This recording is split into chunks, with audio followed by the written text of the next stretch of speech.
lot of this segregation, a lot of them less, or a lot of them more, or more frequently, smaller amounts, or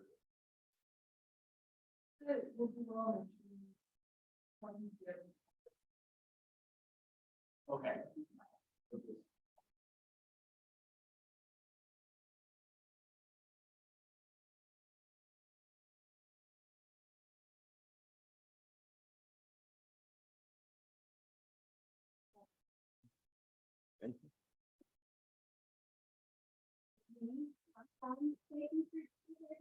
And for coming inside on this beautiful sunny May evening.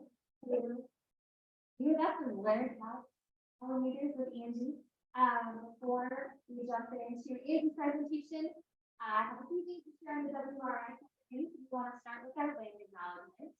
This land acknowledgement was created alongside the Xerces people, and we're spreading the message they wish to be spread to the public. The Lands and Action River Institute sits on the ancestral homeland of the Shinnecock-Quashu, both the Wenatchee people. The Shinnecock-Quashu, meaning people in between, had villages positioned along the Wenatchee River and surrounding. Their ancestral homeland extends from the Cascade Ridge throughout what is now known as the Wenatchee River. The culture and economy of the Shinnecock-Quashu people centers on taking care of the land. They fish, hunt, gather roots and berries, basket making materials, and medicine. The Shinnecock-Quashu are named within the Yakima Treaty of 18. Language to establish the Wenatchee Reservation was never followed through, even with the needed surveying. Many Shinnecock-Quashu now live on the Colville Reservation, 150 miles northeast of Pollinator. They were forced off their lands here, and the U.S. government moved them to this reservation. The Shinnecock-Quashu people are still alive today. They continue to practice their culture, harvest their traditional foods and medicine, and hold their ceremonies passed down from their ancestors. Most people won't see or notice them, but they continue to be on the land they are connected to. Their traditional language is In-Ham-Chin, an interior Salish dialect, and we would like to welcome you all by saying hello in their language. Silpush. We offer this land acknowledgement as the first step to amplifying Indigenous voices and recognizing the harm done to them as a people. We stand as an ally to recognize their connection to the land and their rights to practice their culture on these lands. We encourage all to learn about the Indigenous peoples of the place we now call home. The Wenatchee River Institute is committed to sharing this land acknowledgement and following up with other actions to educate and be respectful.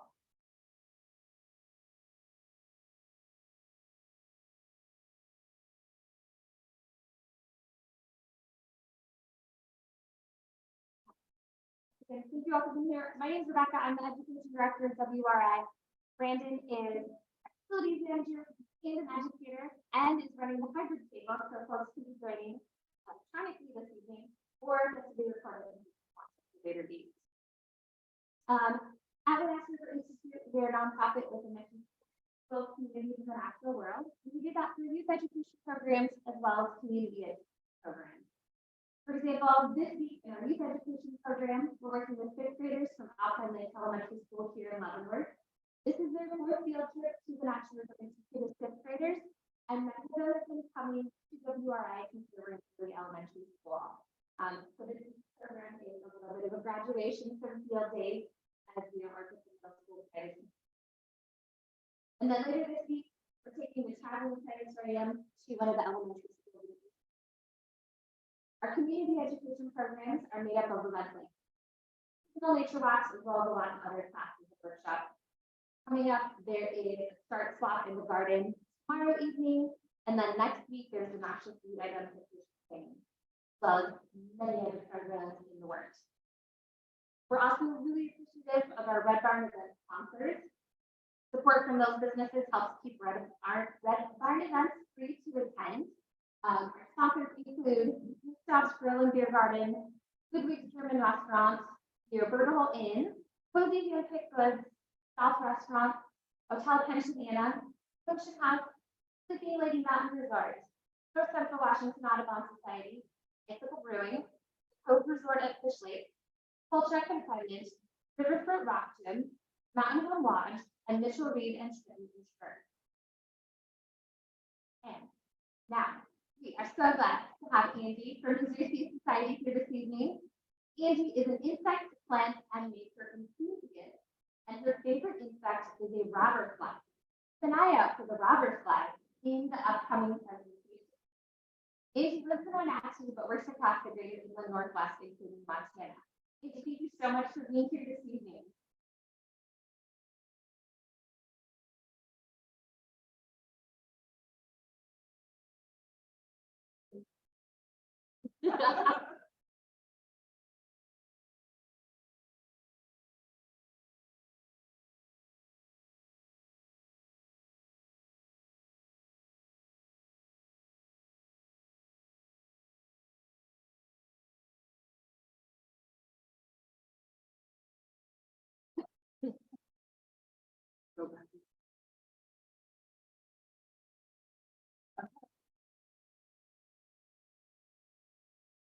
Everybody, turn online.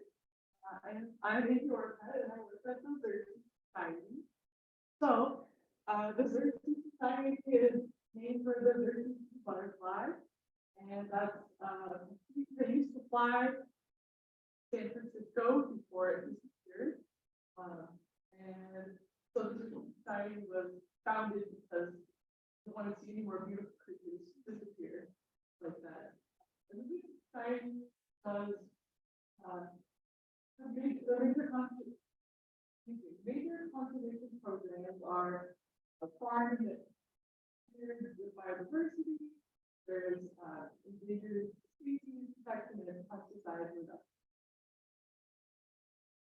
So first off, I think before I get started my presentation, all the Xerces partners out there who help me do the work I do and the rest of the organization.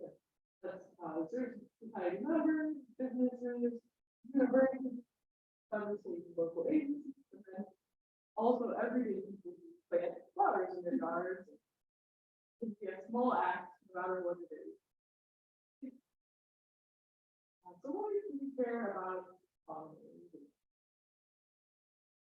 So they pollinate a huge percentage, 85% of flowering plants. They need someone to move pollen from one place to the other. And the wind does that at times, and some other birds and bats, but once you get insects and fruits and nuts, and it can travel up to them, those fruits and seeds, and there's a huge economic benefit to us as well.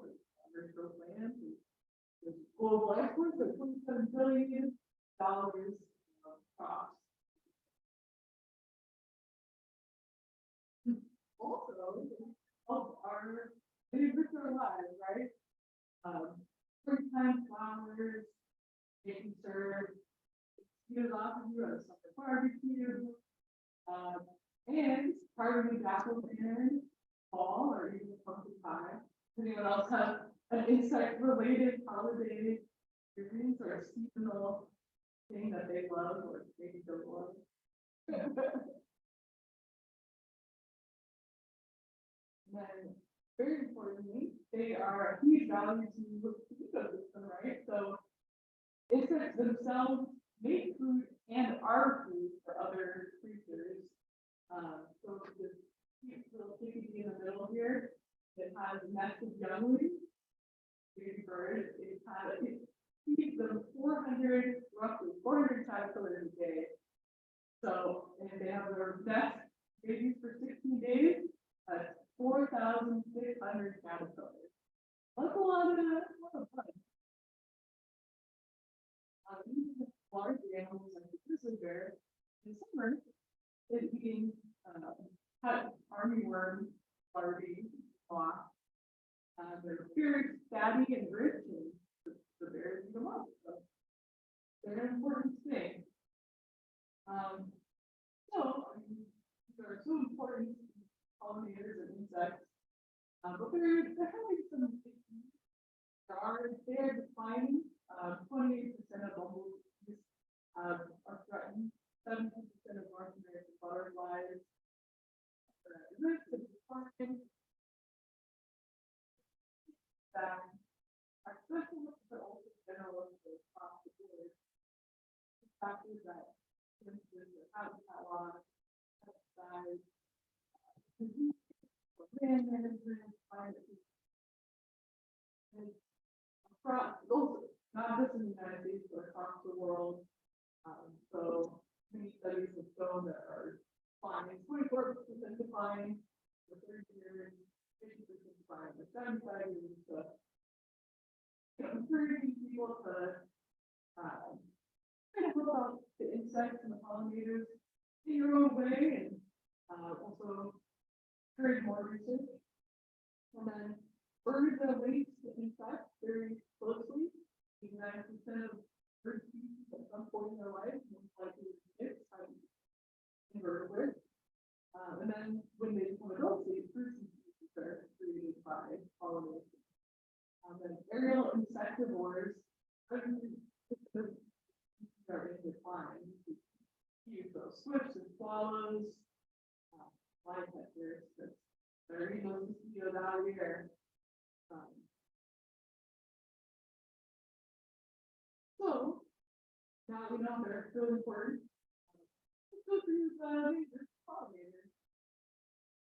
We're doing butterflies and moths. They pollinate day and night, and the caterpillars are feeding other insects as well as other animals, and hopefully they'll be able. Some people might not be able. Good. Next is flies. They're pollinators. You wouldn't even think it, but the adults use random flowers and protectors. And then their larvae can help with pest management. So the cervid fly larvae here on your left, eat ages. And then I'll have my favorite insect, the robber fly, up there next to a bumblebee, like the fly with the right here, and it's adorable mustache. Beetles are pollinators, maybe by default because they like to find each other on blooms and leaves, but they also, their larvae eat pests in the garden. So the lady beetle, the lovely, probably seen in your yard. So they're going to full insects as well as pollinators. And they're one of the more ancient pollinators. They're ones who go to magnolia flowers. Wasps, great for pest control. The adults pollinate while they capture caterpillars for their larvae. And then they also are the parasitized pests that you may have. So they lay eggs in the caterpillar and then eat the caterpillar. So very helpful. And then most important of all are the bees. They're very important because they collect and transport pollen with specific hairs on their bodies that are made for pollination. They forage in the area around the nest. And then they also exhibit flower. It's like they're dating a flower. They need a new flower, and if they really like it, they'll come back to that same type of flower over and over. And in fact, we'll get more efficient at pollination, which benefits it and the plant.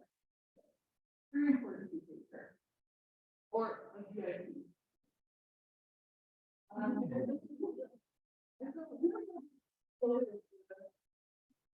Which is a great effect for honey for agriculture. However, the honey is from Europe, so it's not part of our North American ecosystem. But I won't be talking as much about honey or other very important pollinators. For these species, we have a huge quantity in North America, 5,000, USA, 3,600, Washington, 600 species, and then even in your yard, have 30 to 40 species of native bees. So, who are these native bees? 90% of them are solitary. You might not, they're not like a swarm of honey volunteers. Honeybees don't go out their business, go to the mining. The adult works by herself, digs a hole, collects powder, makes a nice little ball, lays an egg on it, and then throughout the year, that water goes eats away with this ball hanging out in the ground, and then it pupates and emerges in the spring or summer, or whatever the time is. It's just the adult starts the life cycle over. So, tied in the ground, that's either smaller functional groups. 30% are stem or tunnel dwelling bees, also mostly solitary. Then our other group is bumblebees. So very small percentage of bees.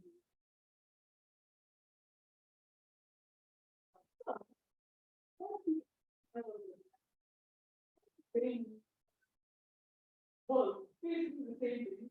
Food shelter and then protection from toxic pests. So, first off, food was first in my book as well.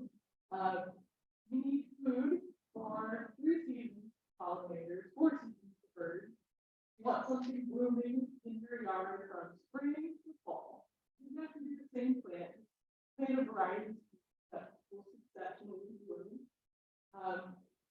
And to help you do this, you've got your precipitation, and the soil that you have, or around it. And then there are many plants out there. Don't get hooked on just thinking one thing's going to grow. You never know the plant will grow you. They die or not. So plant more. Recommend trying to have poor quality soil are the things you can do that aren't necessarily fighting the existing plants, but increasing the quality of your soil that can be long lasting. Yeah, and you got like a lot of clay and to help boil for us. If you like a lot of acidity, put in lime, try and balance it. You know what, get a soil test. Send in a sample and they'll let you know. And sometimes they even tell you how to amend it as well. It's worth a try. And there's lots of, oh yeah, master gardeners. This is a book from the Columbia River Basin. If you have a more dry yard, with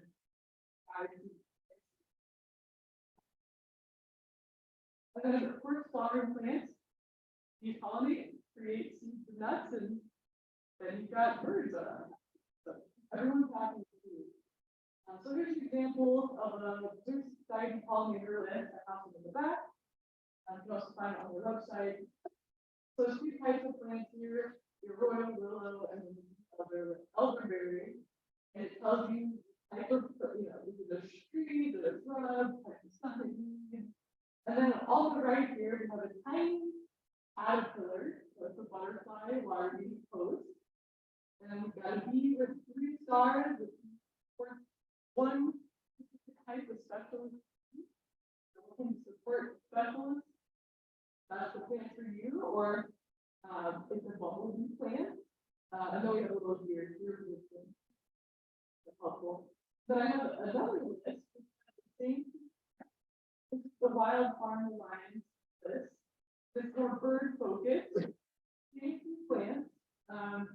It is for California, but you can go through the list and compare the same species or even similar genera, and you can find out, well, is it for bird habitat? Will it be good for nesting, for food? And it also has a caterpillar that is covered. Hopeful types of lists that never have enough to. And then briefly I'll get into butterfly life cycle, because that's right, the plant is butterfly. So the butterfly lays eggs, this is the monarch, so it loves the milkweed.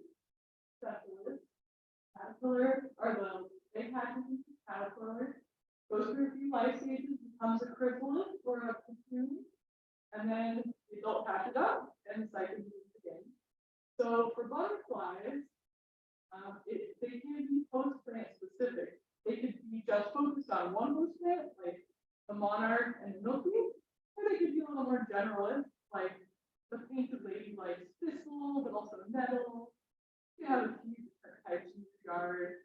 find it.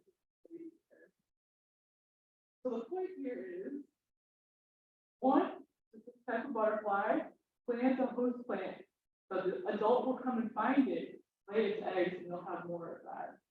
So the Wenatchee River Institute is next to a river, which has lots of willow and plum and other plants of that type. And the swallowtail butterfly, I've seen a lot of them recently. They all love those plants. So if you plant it, they will come. I know a lot of people will find if they plant dill, swallowtails will eat their dill, they'll be upset. They want to make pickles. But remember, plant one for you, one for the swallowtails. So you can't go wrong. And then if you're an avid gardener, you probably love a good blossom. However, we'll caution that some cultivar varieties have moved away from providing pollen and nectar because they're emphasizing the petals. So if you're in love with these marigolds and roses, that's fine. You can have a little bit of those, but think about maybe putting in some native species that are similar that have a lot of pollen nectar. So, for example, I have a cultivar rose on the left, then a native rose on the right. The pollen on what it is very clear. So just something to consider. You don't have to see everything out of your garden that doesn't have pollen or nectar or provide shelter. Not about extremes. Just go.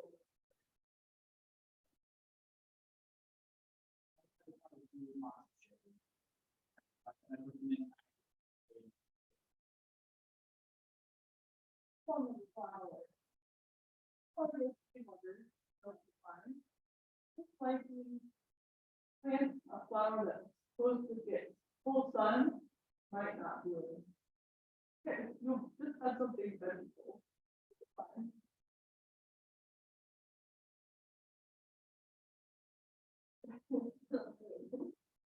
And then, combo, Avalon, consider converting some of it or what happens. Or edible, the roses or huckleberry bush or people are like your birds as well. The birds are gonna eat some probably worms out of the lawn, sure. But there could be more, berries on the outside. You can have a flowering lawn with clover, yarrow. Make sure wear shoes if you're walking through it in your feet. There are 40 million acres of lawn in the US, so pretty little bit of it helping. Shelter can retain their natural areas, those are great. If you have some dead standing wood or snags, bees and birds both love that. Some owls in there or woodpecker holes, and then there are beetle holes, so it's having nesting bees will make a home in those. Maybe if you have some dead wood, you can drill some holes in it and the bees will come and nest. We also have bunch grasses, some of these like to live under bunch grass mounds, and ground nesting birds, like tall grass. So a little bit of neglect goes a long way. The garden doesn't have to look like the Victory Garden or Tea Garden. And then leave a little bit of bare ground. Ground that you use like a little bit of bare ground. Even like the soil substrate will change what seeds you might get. The sandy brings different types of bees and lone bees. And then these butterflies at the bottom right corner are puddling. They're sucking up minerals from the wet soil. So everyone enjoys a little bit of bare ground. Then leaf the leaves in the fall. You don't have to break your whole yard. You can leave some around your shrubs or and this is great because moths, butterflies, beetles will nestle down into those leaves that will shelter over the winter. Try to leave them until May, so everything can emerge, but also when baby birds fledge, they're going to be looking for shelter in those leaves, they're looking for bugs. They're hoping for variety.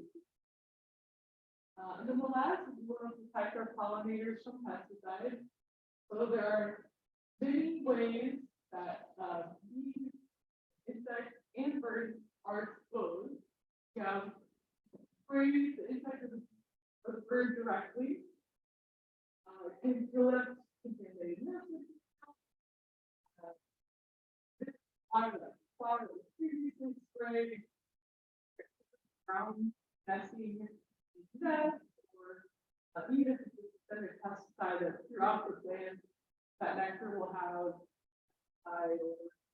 you will have pesticide if you're a bird. And this also, all of these factors, as well as the robin's nest and orchard, know those are going to be.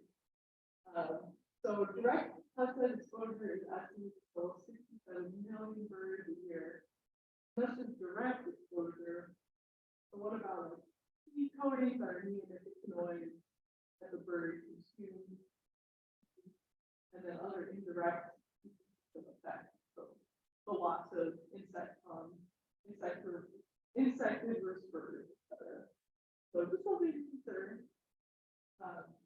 However, if you can't avoid using pesticides, you've got something that to eat everything in your yard, use this directly, follow the label. And that's what's mandated, but be warned, the label instructions are heavily protecting birds because the government tests pesticides with just adult honeybees. So it doesn't test for larva or eggs or any. So we have 600 plus species of native bees that are testing those. So limited. Is there a specific way you recommend time that ones? Most of the year, I'm just imagining mosquitoes. Then sometime last year, we had a wave. We were getting through, and I probably heard some ecosystem on the powder that said, push this where the mosquitoes are.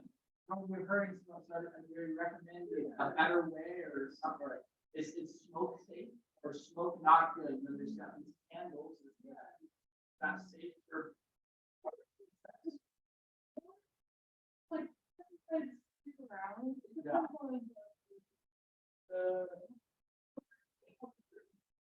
Or people, it was supposed to be safe to ground the tank out of line, or if it or there's also more cultural practices like water or rain. Or some other bug zapper, there will be. So a bug zapper isn't going to kill too many bugs that I care about? Or, I mean,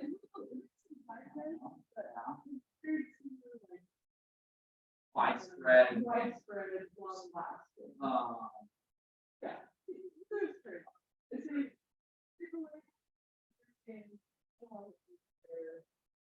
and cost benefit. If I have a moving water like fountain that I install, that might be good for birds, but that will not help with correct? Right. Yeah. Right.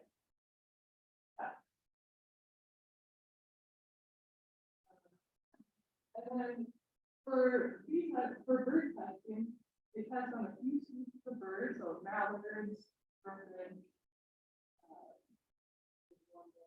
but again, not all the birds are tested for pesticides. So who knows what the effect is in adult birds, like not eggs or ducklings. Yeah. So just kind of interesting. And then sort of an alternative out there, got pest. You put it in the content, you're going to invite more than just pollinators and birds. You're going to get spiders and the beetle larvae will come, the circus fly larvae, wasps, not all yellow jackets, I promise. So, yeah, praying mantises. It might take a little bit of time, but you have habitat there. Well, remember, nature's not instantaneous. Look at the tornadoes. but hopefully you don't get any tornadoes of bugs. And then the last one, if you have a nursery you're really fond of, I encourage you to ask your nursery to use pesticides, and then if you it's annoying. Just to let them know that you're conscious and aware and would appreciate maybe some plants that don't have those on them. If you use purchase plants and they say yes, you can put some netting over it so that the bees don't get on the blossoms right away. Let that wash out of the plant. So, there's never a hard and fast think about it. And then community conservation, so how can you do this kind of one? So we have bring back the pollinators campaign, where you sign a pledge to put in more habitat, provide nest and egg laying plants, avoid using pesticides if you can, and then lovely signs. They also have in the back, you can look at it. It comes in English and in Spanish. And help your neighbors. So, about it. This is the BID of plants. It's you have your sign up. And maybe they'll put in healthy food in their yard. So pollinating is like, that's another great spot. Oh, they have raspberries. I don't have raspberries in my yard. You know, so think more neighborhood wise or city wise. Not just your yard, it's kind of a good word. And it helps everyone. And then you don't have to do it alone. If you have a conservation district that have money or assistance or technical help you convert your lawn or put in plants or so you may not have contacted them before. They're all over. Every county has one. So if they reach out, yeah. And then college or school or help them get a garden talking about pollinators. So your city park is a real big lawn fan, maybe to put in some blooming hedges or you know, when you tear out that dead tree, you can put in this blooming tree, let's say it over. Little pinch down there. And then if you're into more of science, citizen science, you can lots of insect data collection. There's the Bumblebee Atlas, which is starting up here in June, goes to August. Go and you catch bumblebees, cool them down, take their photograph, and then they fly away. Very cool. There's also the milkweed mapper. Milkweed, put it on the map, and then maybe monarchs are visiting that plant. It's also a monarch sighting. Citizen science. And then brand new, the Firefly Atlas. Washington has firefly species. However, they are not the fun, sparkly ones like they have in the Midwest and East Coast. But they are in the same category, firefly. I think there's 7 species in Washington. So go and find those into the atlas. And then stored on fruits or produce or seeds that farm is doing pollinator friendly practices and have habitat. I encourage you to buy that product or know that it's third party verified, not just us. If you want to, it's been checked by another organization like this. We are doing this. You have seen the bees. There are three pieces of blue. Check. And then our butterflies or books. And then if you're not interested in the books, that's fine. Xerces also has a lot of free amounts of PDFs online that are free and fun. So many topics. How to put in various types of habitat, plant lists, or into beneficial insects, how to get more of those made.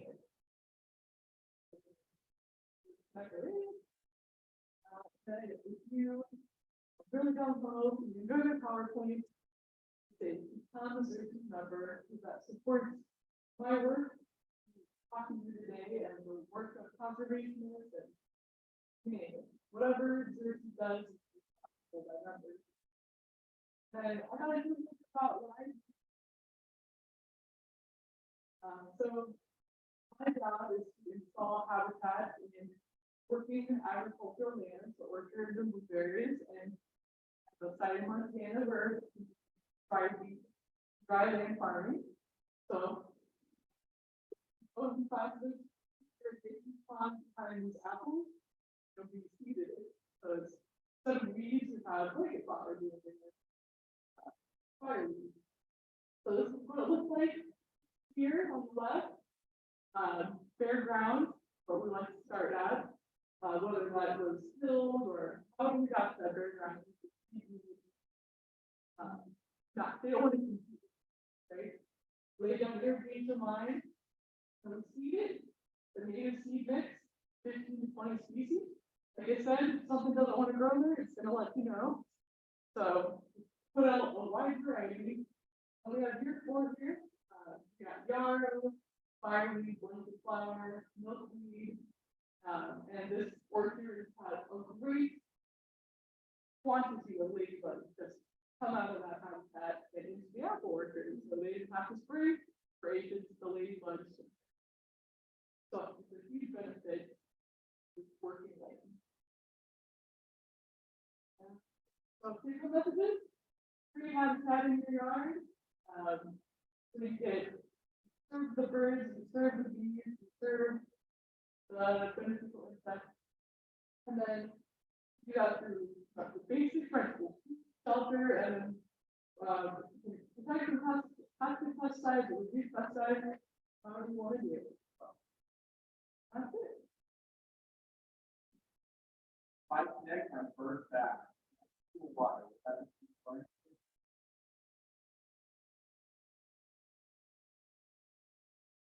That's yeah.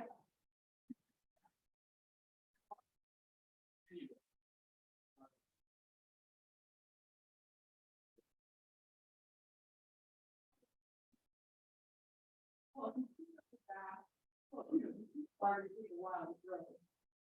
That's the back doing. Then you should take care of anything that gets later. The first one is pouring in the water. I let it go dry.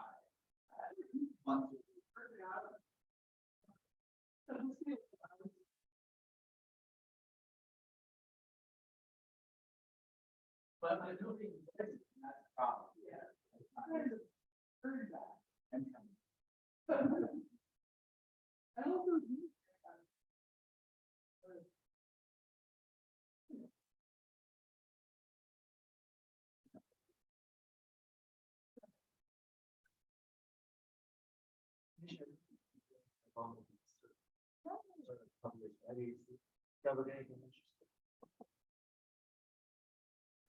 so I mostly discovered that I'm terrible at it. That's the real problem. It's very different than the female worker. So I did the stage where I take photos and then I'm like, what is this that I can turn online? It just looks like any of them. So I'm working. But aside from that, wherever we go, surveys are different prevalent species. Sagebrush, the data instance is more common. It's big, much larger than some of the others. It's black and yellow, obvious. But this stage, you saw it. And then if you go into the mountains, you don't see any of those. Very interesting how 10 miles is a big difference. And then I did get some of the cuckoo bees sighting. Because when you have, there's a bumblebee who comes in and lays their eggs in another nest and then eats their resources. But you shouldn't feed on the cuckoo bees because that's a sign that that population supports parasites. So, see many cuckoo bees, that's exciting. And then also trying to find where the bees are can be challenging, especially in July when everything kind of dries out. You really have to get in tune with your bee radar. Like, okay, where's the snowberry? Usually it's about, you'll find the bees around water bodies. Because it's just everything else dried up. So, and makes you more aware of like, what's my habitat like? You know, this is this huge area, it's all dry, and only a pond. Yeah, it's rough. So, anyway, all sorts of levels of thought going into the bumblebee survey. Yeah, or like look at the beautiful data, and you won't see a single bumblebee. You're like, what is it? You're like, see the blue things, and yeah. Okay. Any other questions from online? That's good.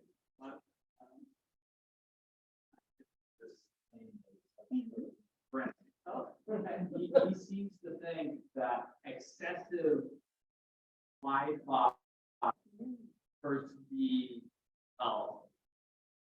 You know, have any studies on that? I didn't really question it because I was going to have a debate. But he seemed to think that that basically certain frequencies of light, which is Wi-Fi light, like certain like how Wi-Fi spectrum hurt the health.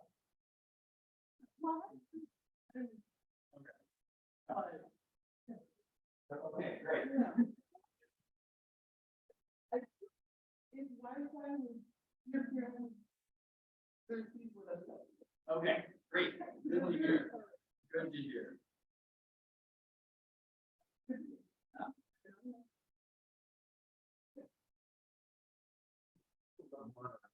And our monarch and migration. It goes from Canada, it basically stays on like she's on our side of the Rockies, but I think mostly on the coast. So it goes down from Canada. I've seen, since living here for 8 years, I've seen 4 monarchs a whole time. So not a lot of monarchs. And they go down and their roosting spot is in California, but some do cross over the mountains in California and go to Mexico. But most of them stay in California.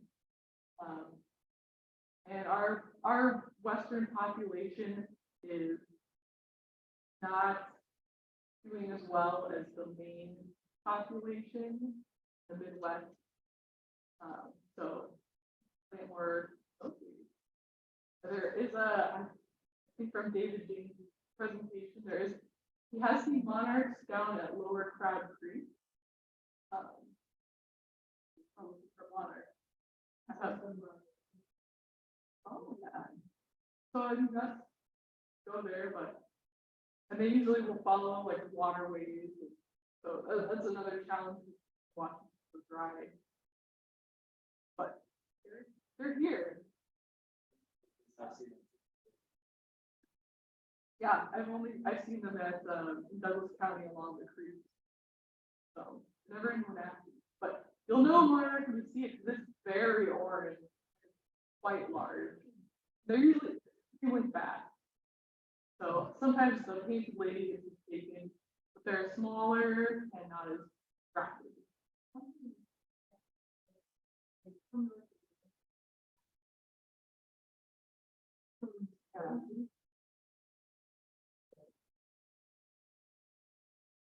Well, I know the ones in the Midwest can be 3 or 4, but I don't think ours do that.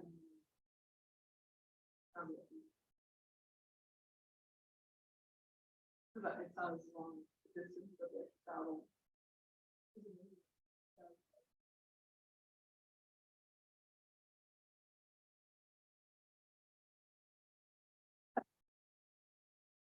Anyway, I'm not as expert at monarchs, but again, there's the website is a lot more. I can tell you for sure that they love them. And there are many species in that food, so. Yeah. Narrowly, probably the show. Yeah, I think killed for sure. Doesn't like it. But yeah, narrowly frozen like sandy areas, central Washington. Personally, I like showing the food, very fragrant. The bees also love it. Always coated in bumblebees. Yeah.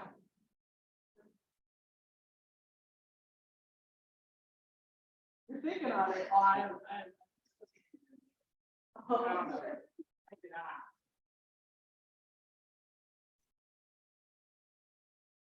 That's not. But I will say that. Oh, Yeah, so I just don't wanna put an invasive species in my lawn, or something that's going to. yeah. So. It is not on the noxious weed list. Oh, or. The Washington Bee Board or not Bee Board, just type in Washington noxious weed board. If it's not on there, it's probably good. Then my second go-to is if the Burke Museum has an herbarium. They have a lovely website on native plants. And if you type in the species name there and it doesn't come up, probably not native to Washington. They'll have it. And they'll let you know where it lives. And that will also help you check your native plants. If you're like, I'm gonna plant this, will it grow here? And if you don't see any dots, like, well, maybe not. You can try it. Like I said, like it'll have a map, showing dots where we'll have found that. So yeah, so if it doesn't come up, it may not be needed.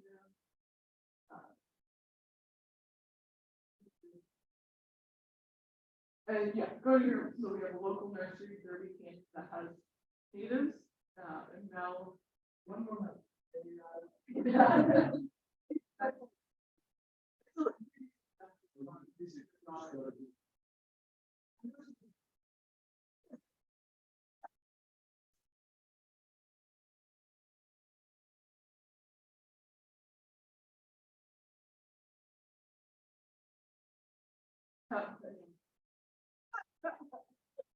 Well, thank you for watching and hopefully fun.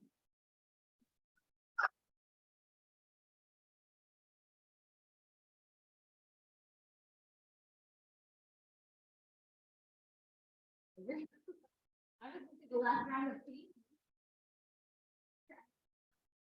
Oh, okay, yeah.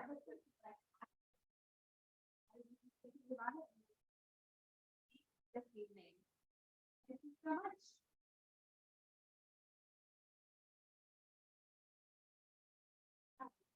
What is it? Read that.